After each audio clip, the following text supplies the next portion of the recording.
오늘은 스트레스와 피부에 대해서 알아보겠습니다. 우리가 스트레스와 피부가 과연 관련이 있을까? 라고 많은 분들이 생각하실 텐데요. 쉽게 생각해보면 우리가 스트레스 받았을 때 얼굴 뽀로지가 난 경험들이 굉장히 많으실 겁니다. 이렇게 스트레스를 받게 되면은 우리 몸에 여러 가지 영향을 미치는데요.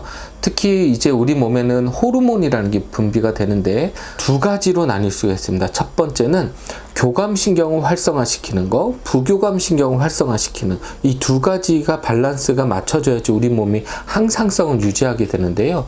교감신경은 실제로는 우리가 파이팅이라고 합니다. 싸울 때 나타나는 그런 이제 호르몬이 되겠는데, 일단 우리가 싸움을 할 때 몸에 힘이 들어가게 되고 혈관이 좀 심장이 빨딱빨딱 뛰고 얼굴이 빨개지고 이런 이제 호흡도 가파지고 이런 증상을 나타나게 되고, 부교감신경은 우리가 명상 편안하게 눈을 감고 이렇게 있을 때 맥박과 호흡이 떨어지면서 우리가 이제 마음이 좀 편안한 상태를 부교감 상태라고 우리가 표현을 하는데요.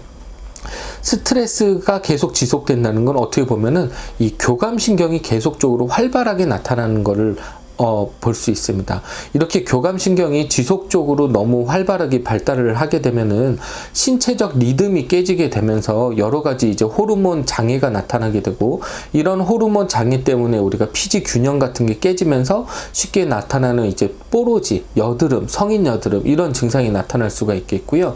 두 번째는 이런 스트레스를 계속 지속적으로 받게 되면은 개인의 면역력이 떨어지게 됩니다. 면역력이 떨어지게 되면서 우리가 가장 흔하게 볼 수 있는 게 두드러기 증상이 나타날 수 있습니다.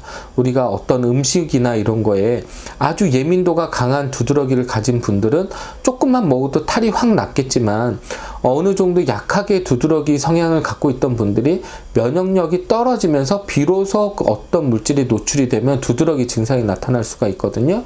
그래서 며칠 동안 잠을 못 잤다, 스트레스 받았다, 이런 상태가 됐을 때 자기한테 맞지 않는 음식이 들어오게 되면 피부가 뒤집어진다고 표현을 하거나 두드러기 증상으로 나타나게 되고요.